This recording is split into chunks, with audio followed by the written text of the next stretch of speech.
నిన్నటి రోజు అమ్మవారు గౌరీదేవి అనబడేటటువంటి అవతారాన్ని స్వీకరించడం, అలా స్వీకరించడం వల్ల లోకమునకు కలిగినటువంటి కళ్యాణము, కౌశికీ రూపంతో అమ్మవారు చేసినటువంటి రాక్షస సంహారము, దీని కొరకు పరమేశ్వరుడు చేసినటువంటి సంకల్పము, వీటిని గురించి మీకు నేను వివరణ చేసి ఉన్నాను. ఆ తల్లియే మహాకాళి, మహాలక్ష్మి, మహాసరస్వతి, దుర్గా, శతాక్షి, శాకాంబరి మొదలైనటువంటి రూపములను కూడా స్వీకరించింది. ఈ రూపములన్నీ కూడా అమ్మవారివి రాక్షస సంహారం చేసి ప్రజలను రక్షిస్తుంటాయి. మీరు చూడండి, అమ్మవారు సాక్షాత్తు గురుస్వరూపంగా కూర్చుని మీకు కనపడుతుంది ఒక చోట. ఎందుచేత అంటే పరబ్రహ్మస్వరూపిణి అయినటువంటి జగన్మాత శివునకు శివశక్తికి అభేదమని నిన్నటి రోజున మీకు నేను విజ్ఞాపన చేసి ఉన్నాను. శివుడు ఎలా దక్షిణామూర్తిగా కూర్చుని ఉపదేశం చేశాడో అలా తల్లి కూడా మౌన వ్యాఖ్య చెయ్యకుండా ఒకానొక స్వరూపమునందు గురుస్వరూపిణిగా ఆవిడ నిలబడి లోకమునకు బోధ చేసింది. ఇది సాక్షాత్ ఉపనిషత్తులోనే మీకు కనపడుతుంది. కొంచెం ఇది అరుదైన సందర్భం. కేనోపనిషత్తు అని మనకి దశోపనిషత్తుల్లో చాలా గొప్ప ఉపనిషత్తుల్లో కేనోపనిషత్తు ఒకటి. ఉపనిషత్తులు కథారూపంగా కూడా విషయాన్ని చెప్పడం అనేటటువంటి ప్రక్రియ ఒకటి ఉంది. ఆ కేనోపనిషత్తులో ఒక ఆశ్చర్యకరమైన సందర్భాన్ని ఒకదాన్ని చెప్తారు. ఇంద్రుడి యొక్క నాయకత్వంలో దేవతలందరూ రాక్షస సంహారము చేసి ఒక చోట కూర్చుని ఉన్నారు. కూర్చుని ఉన్నప్పుడు వాళ్ళల్లో వాళ్ళు అనుకుంటున్నారు ఏమని అంటే, ఈ కార్యాన్ని మనం సాధించాం, రాక్షసులందరినీ దునుమాడాం, విజయాన్ని సాధించాం, మన శక్తి గొప్పది, మన పరాక్రమం గొప్పది, మన సామర్థ్యం గొప్పది అని వాళ్ళు మాట్లాడుకుంటున్నారు. మాట్లాడుకుంటున్న సమయంలో వాళ్ళకు ఒక మహాభూతము కనపడింది. మహాభూతము అంటే ఏదో పిశాచము ఇలాంటివి అనుకోకండి. మహాభూతో మహానిధి అని విష్ణు సహస్రనామంలో శ్రీమన్నారాయణుడికి కూడా పేరు. మహాభూతం అంటే కాంతి రూపంలో ఒక పెద్ద స్వరూపం ఒకటి కనపడింది. ఏమిటిది? కాంతి కదండి. కంటిని తొందరగా ఆకర్షించేది ఏది అంటే కాంతి. కన్ను ఎప్పుడు ఆకర్షింపబడిందో మిగిలిన ఇంద్రియములు, మనస్సు ఆకర్షింపబడతాయి. కనుక ఇప్పుడు ఆ ఎదురుగుండా ఉన్నటువంటి కాంతిపుంజమును చూసి ఎవరో కనుక్కు రమ్మని మొట్టమొదట అగ్నిహోత్రుణ్ణి పంపించాడు దేవేంద్రుడు. అగ్నిహోత్రుడు అక్కడికి వెడితే అగ్నిహోత్రుడి యొక్క గొప్పతనం ఏమిటి? దేన్నైనా కాల్చగలడు. ఆ కాంతిపుంజం అడిగింది, నువ్వేం చేస్తూ ఉంటావు అని అడిగాను. అడిగితే ఆయన వెంటనే ఒక మాట చెప్పారు, నేను దేన్నైనా కాల్చేస్తాను అన్నాడు. ఆహా, అలాగా, ఇగో అక్కడ ఒక గడ్డి పరక ఉంది, దాన్ని దహించు, కాల్చు అందావిడ. ఆ కాంతిపుంజం ఈ మాట అంటే ఆయన వెంటనే అక్కడ ఉన్నటువంటి ఆ ఎండిపోయిన గడ్డి పరకని కాల్చే ప్రయత్నం చేశాడు. తన శక్తినంతటినీ కేంద్రీకరించిన గడ్డి పరక కాలలేదు. కాలకపోతే ఆయన చాలా ఆశ్చర్యపోయి కుపితుడై అవమాన భరితుడై తిరిగి వచ్చి ఇంద్రుడికి చెప్పాడు. ఇంద్రుడికి చెప్తే ఇంద్రుడు ఆశ్చర్యపోయి వెంటనే వాయుదేవుణ్ణి పిలిచాడు. నీకు ప్రభంజనుడు అని పేరు కదా, నువ్వు విస్తృతమైన వేగంతో వెడితే నీతో పాటు గడ్డిపరక చాలా తొందరగా ఎగిరిపోతుంది, అసలు అదేమిటో కనుక్కురమ్మని వాయుదేవుణ్ణి పంపాడు. ఇప్పుడు వాయుదేవుడు వెళ్ళి నిలబడితే ఆ కాంతిపుంజం అంది, నువ్వెవరు అంది. నేను వాయువుని, నేను లోకమును నిలబెట్టగలను, లోకమును ప్రభంజనుడని విరగ్గొట్టగలను, నాకు 2 శక్తులు ఉన్నాయన్నాడు. ఓహో, అంతకుముందు ఆయన ఒక్క శక్తి చెప్పాడు, నీకు 2 శక్తులు ఉన్నాయన్నమాట. అయితే ఈ గడ్డి పరకను ఎగరగొట్టు అంది. అంటే ఆయన తనకున్న బలాన్నంతటినీ వినియోగించాడు. ఆ గడ్డి పరక ఎగరలేదు. ఆయన కూడా కుపితుడయ్యాడు, అవమానం పాలయ్యాడు, ఆయన కూడా వెళ్ళిపోయాడు. సరే, ఇలా దేవతలు తమకు తోచినటువంటి శక్తులు ప్రయోగించారు, ఎవరి వల్ల ఏమీ చెయ్యలేకపోయారు ఆ గడ్డి పరకని. అప్పుడు దేవేంద్రుడే వెళ్ళాడు. దేవేంద్రుడే వెడితే ఆ కాంతిపుంజము తన యొక్క స్వస్వరూపమును ఆవిష్కరించింది. కాంతిపుంజము అని ఉపనిషత్తు ఎందుకు మాట్లాడిందంటే, బ్రహ్మమునకు యథార్థమునకు రూపం ఉండదు, అది భాష, స్ఫురణ, స్ఫురత్, అది కాంతి. కాబట్టి కాంతిపుంజముగా ఉన్నటువంటి ఆ స్వరూపం అమ్మవారి స్వరూపంగా మారింది, జగదంబగా ప్రత్యక్షమైంది. ప్రత్యక్షమైతే ఆయన వెంటనే స్తోత్రం చేశాడు అమ్మవారిని. అప్పుడు ఆవిడ కూర్చోపెట్టింది. అయితే ఆ పరిశోధకులు అంటారు, ఒక చిత్రమైన మాట చెప్పారు. నేను ఎప్పుడైనా శ్రీకాళహస్తి వెడితే ఈ విషయాన్ని ఒక్కసారి పెద్దలు ఎవరైనా అక్కడ ఉన్నవారిని అడగాలి అని అనుకుంటుంటాను. శ్రీకాళహస్తి దేవాలయం వెనకాతల ఉన్న ఒక ప్రాంతంలోనే ఈ సంఘటన జరిగింది అంటుంటారు. పరమాచార్య స్వామి వారు కూడా ఎక్కడో ఒక చోట ఈ మాట అన్నట్టు నాకు జ్ఞాపకం. తర్వాత ఎప్పుడో నేను పుస్తకాలు జాగ్రత్తగా చూడవలసి ఉంది దాని గురించి. అది నిజంగా మన ఆంధ్రదేశంలోనే జరుగుంటే అంతటి పవిత్ర భూమి మనం ఉన్న చోట ఉందని ఒక తృప్తి. కాబట్టి ఇప్పుడు అమ్మవారు ఇంద్రుణ్ణి కూర్చోపెట్టి బ్రహ్మమునకు సంబంధించినటువంటి సమస్త జ్ఞానమును ఉపదేశించేసింది. నీ అంత నీవుగా కాదు, ఈ లోకములో ఎవ్వరికీ కూడా శక్తి లేదు. శక్తి అన్నది ఏదైనా ఉంటే శరీరమునందు శక్తి రూపేణ సంస్థిత, ఆ తల్లియే శక్తి రూపంలో ఉంది. ఈ చెయ్యి కదులుతోందంటే ఆ అమ్మ అనుగ్రహం. నేను ఇప్పుడు మీకు 4 మాటలు చెప్పాలి అని అనుకుంటే నాకు స్ఫురణ యందు నేను ఈ మాట చెప్పాలి అని అనుకున్నప్పుడు నేను చదివినటువంటి సందర్భం ఒక వరుస క్రమంలో నాకు జ్ఞాపకం రావాలి. అలా కాకుండా నాకు ముందు ఇంద్రుడు వెళ్ళినట్టు జ్ఞాపకానికి వచ్చి తర్వాత అయ్యో నన్ను క్షమించండి ముందు అగ్ని కూడా వెళ్ళాడండి అన్నాను అనుకోండి, ఇలా నేను తబిసీలు చేశాను అనుకోండి, చెప్పేదాన్ని మీరు కంగారు పడతారు. ఏమిటిది, ఈయన ముందుది వెనక్కి చెప్తాడు, వెనకది ముందుకు చెప్తాడని. అలా కాకుండా ఒక వరుస క్రమంలో నాకు జ్ఞాపకానికి వచ్చి, నాకు జ్ఞాపకానికి వచ్చినటువంటి విషయం మీ యందు కూడా అది అనుభవంగా మారేటట్టుగా, మీకు కూడా తెలుసున్న విషయముగా భావన జరిగేటట్టుగా, నేను నాలో ఉన్న భావాన్ని వాక్కులుగా మార్చడానికి నా మూలాధార చక్రం దగ్గర ఉన్నటువంటి వాయువు కదిలి ఒక్కొక్క చక్రాన్ని దాటి పైకి వస్తుంటే ఆఖరికి కంఠాన్ని దాటి నోటి దగ్గరికి వచ్చినప్పుడు నాలుక ఆ గాలిని నొక్కితే సొట్టలబడి వర్ణములైతే, వర్ణములు పదములైతే, పదములు వాక్యములైతే, వాక్యములు అర్థంతో కూడి పైకి వచ్చి ధ్వనిగా మారి మీ చెవులలోంచి లోపలికి వెళ్ళి నేను పొందినటువంటి భావాన్ని మీరు పొంది సభయందు సభాభ్య సభాపతిభ్యశ్చ వో నమో నమో అన్నట్టుగా ఏకీకృతమవుతుంది సభ. కాబట్టి శృణ్వంతపః అనడానికి కారణం అదే. వింటున్నప్పుడు ఎంత ఎక్కువ మంది వింటున్నారు అన్నది కాదు, అందులో ఏకాగ్ర దృష్టితో ఎవరో ఒకరు వింటూ ఉండవచ్చు సభలో. మమేకమై చెవులే పనిచేస్తుండగా మిగిలిన ఇంద్రియములన్నీ పనిచేయడం ఆగిపోయి తదేక దృష్టితో వింటూ ఉంటారు. అలా వింటున్నప్పుడు ఏమవుతుందంటే వారి యొక్క కేంద్రీకృతమైన దృష్టికి భంగపాటు కలిగితే అది తపోభంగము కిందే లెక్కకొస్తుంది. అలా ఏ కారణం వల్ల, ఏ ధ్వని వలన వింటున్న వాళ్ళ యొక్క దృష్టి చెదిరిందనుకోండి, నిష్కారణంగా ఏమవుతుందంటే తెలియకపోయినా ఎవరు అలా అవతల వారి దృష్టిని పాడు చేశారో వాళ్ళ ఖాతాలో ఆ తపోభంగమైన ఫలితం పడిపోతుంది. కాబట్టి సభలో కొంచెం మర్యాదగా ఉండండి, చప్పుడు చేయకండి అనడానికి కారణం ఇది. కాబట్టి సభాభ్య అది ఈశ్వర స్వరూపము, దాని యందు కొంచెం నమ్రతతో ఆ వినయంతో ప్రవర్తించవలసి ఉంటుంది.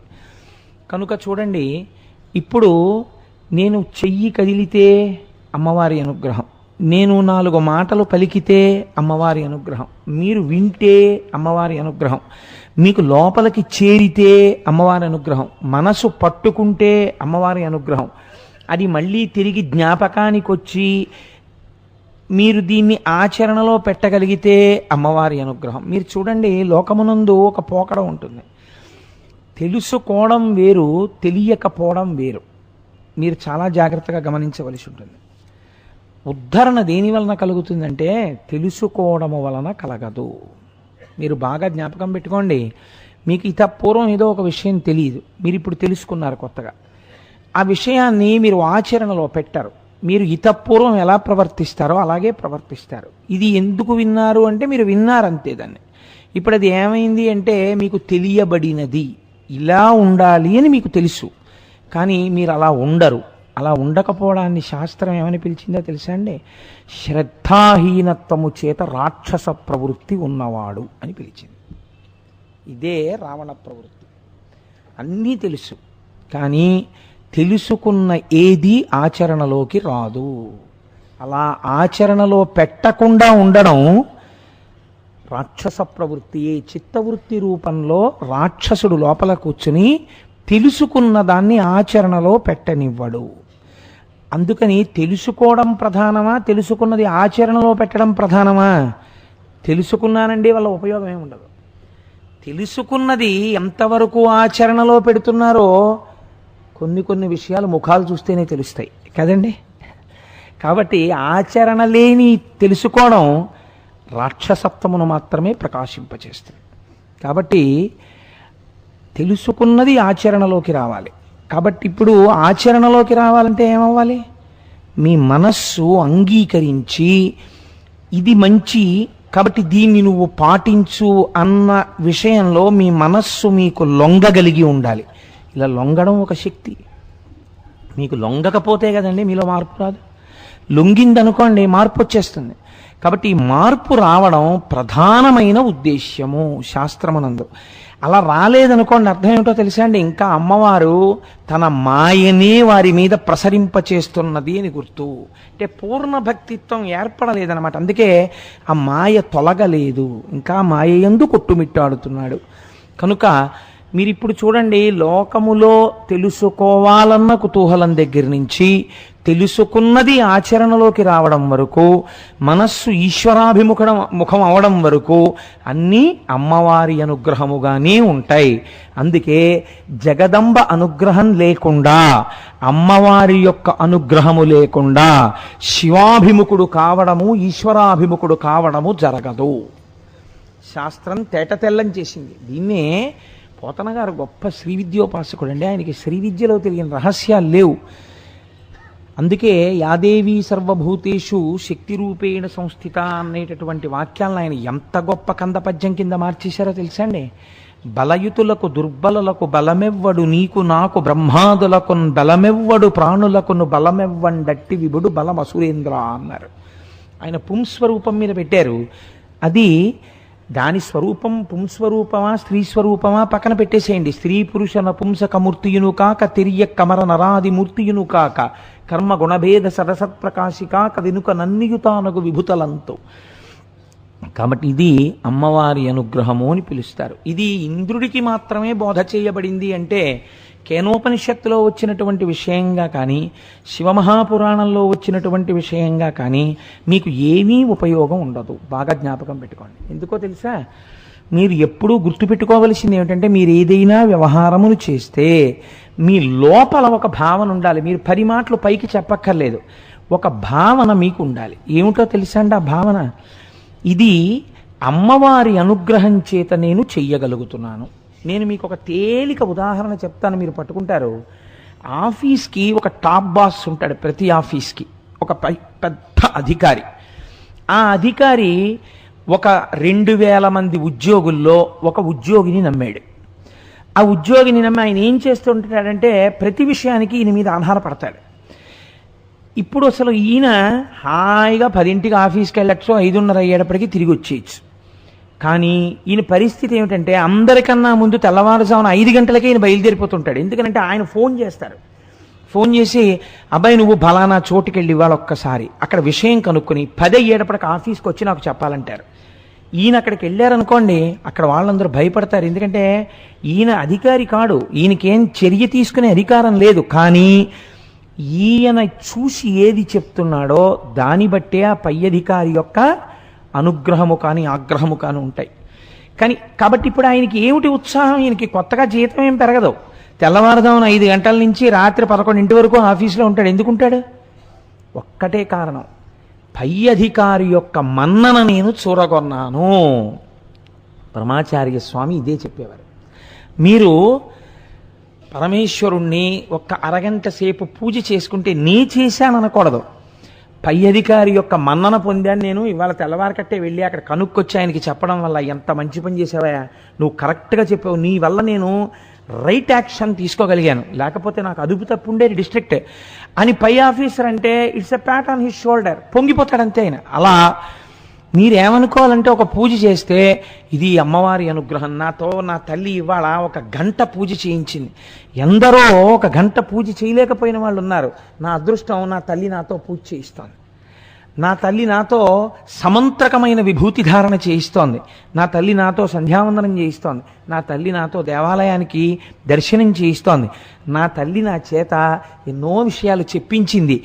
ఇవన్నీ ఎందుకు చెప్పిస్తోంది ఆవిడ? నన్ను ఉద్ధరించడానికి. నా యందు అమ్మ కృప ఉంది. అమ్మ కృప ఉండబట్టే నాకేం చేత కాకపోయినా అమ్మవారు నన్ను కూర్చోబెట్టి నాలోంచి పలికి నన్ను ధన్యుణ్ణి చేస్తోంది. ఇప్పుడు మీరు ఈ అనుగ్రహం పోగొట్టుకోవడానికి ఇష్టపడతారా? ఆఫీసర్ గారు అనుగ్రహం పొందాలనుకున్నవాడు ఆఫీసర్ గారు పిలిచి, ఏమయ్యా ఇవాళ నువ్వు కొంచెం అక్కడికి వెళ్ళాలంటే, నేను వెళ్ళనండి, నేను తిరగలేకపోతున్నాను, నేను వెళ్ళను అన్నాడు అనుకోండి. అయితే మానే అని చెప్పి ఇంకో ఆయన దగ్గరికి వెళ్ళి ఇంకొక ఆయన్ని పిలిచి ఆయనతో చేయించుకుంటాడు. ఆయనకి ఏమి ఇబ్బంది లేదు. ఆయన పని జరగకపోతే ఆయన ఎవరిని పిలిస్తే వాడే ధన్యుడు, ఆయనతో చేయించుకుంటాడు. కానీ మీరు 4 రోజులు సీట్లో 10ంటికి వచ్చి మామూలుగా కూర్చుంటే మిగిలిన వాళ్ళందరూ, ఏంటంటే ఈ మధ్య అసలు మిమ్మల్ని ఆఫీసర్ గారు ఏం పిలవట్లేదు, ఎక్కడికి పంపించట్లేదు, అయిపోయింది ఏంటి మీ చాప్టర్, ఇంకా పోయిందా, ఏమైనా డిఫరెన్సెస్ వచ్చాయా అని మొదలెడతారు. చూడండి మీరు ఇది ఈశ్వరానుగ్రహము కాదు నా ప్రజ్ఞ అన్నారనుకోండి, 3 రాయలు దంది కింగ్గా ఉన్నాడంటే ఇలాగే దూరం పెడతారు. కాబట్టి ఇది నేర్చుకోమని అమ్మవారు ఎంత గమ్మత్తుగా చెప్పిందో చూడండి. ఏం చెయ్యండి, చేస్తూ ఉండాలి. కానీ ఏది చెయ్యండి అంటే నా ఉద్దేశంలో అన్ని పనులు అని కాదు, వేదం అంగీకరించిన మంచి పనులు చేస్తూ నేను చేశానని అనకూడదు. అమ్మవారు చేయిస్తోంది. ఇది అమ్మవారి పూజ అంటే. అమ్మవారి పూజ అంటే మీరు లలితా సహస్రనామ స్తోత్రంతో పూజా మందిరంలో కూర్చుని కుంకుమార్చన చేసేసి బయటికి వచ్చి నేను కుంకుమార్చనతో రోజు లలితా సహస్రం చదువుతానండి అంటే పూజ తెలియదు. అయా ఏం చేస్తున్నారండి అని అడిగారు అనుకోండి, నా అదృష్టం అండి అమ్మవారు ప్రతిరోజు లలితా సహస్రంతో నాతో కుంకుమార్చన చేయిస్తుంటుంది అన్నారు అనుకోండి, మీరు పూజ చేస్తున్నారు. అది అసలు శక్తి స్వరూపాన్ని పట్టుకోవడం అంటే. ఇది చెప్తోంది అమ్మవారు ఇంద్రుడికి. ఇంద్రుడిని అడ్డు పెట్టి లోకానికంతటికీ ఆవిడ చెప్పింది కేనోపనిషత్తులో. ఇంద్రుడిని అడ్డు పెట్టి లోకానికంతటికీ చెప్పింది శివమహాపురాణంలో. నువ్వు ఎంత అభ్యున్నతిలోనైనా ఉండు కాదన్నాం, కానీ ఒక్క మాట మర్చిపోతూ ఉండకు, ఇది ఈశ్వరానుగ్రహం అంటుండు. శివ ఇద్దరికీ తేడా ఏం లేదు, ఇది శివానుగ్రహం అండి అంటుండు. నువ్వు అంతా చేసేయి, ఇదంతా మా అమ్మ నాన్నగారు చేయించారని చెప్పి ఉమామహేశ్వర పరబ్రహ్మార్పణమస్తు అను, నాదేం లేదు ఇందులో అని వెళ్ళిపోతే చాలు. పొంగిపోతారు వాళ్ళు. నాది అని అనకు, వారిది అని లోపల భావన చేస్తుండు. నీ యంద కటాక్షం అలా వస్తూనే ఉంటుంది. మీరు చూడండి, మీకు లోకమంతా కనపడుతుంటుంది సూర్యకాంతిలో. ఇంత లోకమంతా కనపడడానికి హేతువులు 2. ఒకటి, సూర్యకాంతి చేత జగత్తు ప్రకాశించడం. ప్రకాశిస్తున్నటువంటి కాంతి యందు మీ కన్ను ఇలా తిప్పగానే మీ కంటి నుంచి బయలుదేరినటువంటి కాంతి కిరణం, అది సూర్యుడిదే. ఆ కాంతి కిరణము వెళ్ళి ఒక వస్తువు మీద పడి పరావర్తనము చెంది వెనక్కి వచ్చింది. వెనక్కి వస్తే ఎదురుగుండా ఉన్న వస్తువు రెటీనా మీద మీకు బింబం కింద పడింది కదండి. అప్పుడే కదా మీరు చూస్తున్నారు. ఇంత జగత్తు చూడడానికి సూర్యకాంతి హేతువు, ఇంత జగత్తు చూడడానికి ఈ కన్ను హేతువు. ఈ 2 ఉన్నా కూడా మీరు ఇంత చిన్న ఈ వేలు తీసుకెళ్ళి కంటి గుడ్డుకి ఇలా అడ్డం పెట్టండి, ఏమైంది? ఏమీ కనపడదు.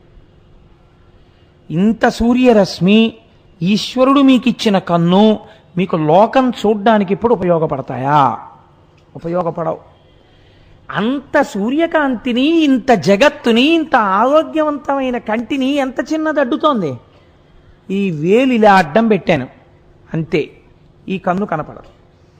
అలా అపారముగా వచ్చేటటువంటి భగవంతుని యొక్క కరుణ, పుచ్చుకోగలిగినటువంటి సమర్థమైన మనుష్య ఉపాధి, రెండిటికి మధ్యలో ఒకటి నిలబడుచున్నది. అది అహంకారము. నా అంతవాణ్ణి నేను, నా అంతవాణ్ణి నేనని ప్రతి దానికి నేను నేను నేను అంటూ ఉండడం. ఈ నేను నేను నేనన్న భావనే నిన్ను అంధుడను చేయుచున్నది. నీకు కనబడవలసిన వస్తువు కనపట్టలేదు. నువ్వు చీకటిలో బతుకుతూ నువ్వు అన్నీ చూస్తున్నానని భ్రమపడుతున్నావు. ఈ వేలు అడ్డం ఇలా తీస్తే చాలు, మళ్ళీ నీ దృష్టి నీకొచ్చింది. ఈ అహంకారమును పక్కన పెట్టి ఇది నువ్వు గుర్తించు. కన్నిచ్చినవాడు వాడు, కన్ను చూడడానికి అనుగ్రహించి కాంతినిచ్చినవాడు వాడు, చూసి ఆనందిస్తున్నవాడవు నువ్వు. ఈ ఆనందమునకు హేతువు వాడు. కాబట్టి నాదేముందని అంతా వాడు అని నువ్వు ఒక్క మాట అనగలిగితే అంతే చాలు.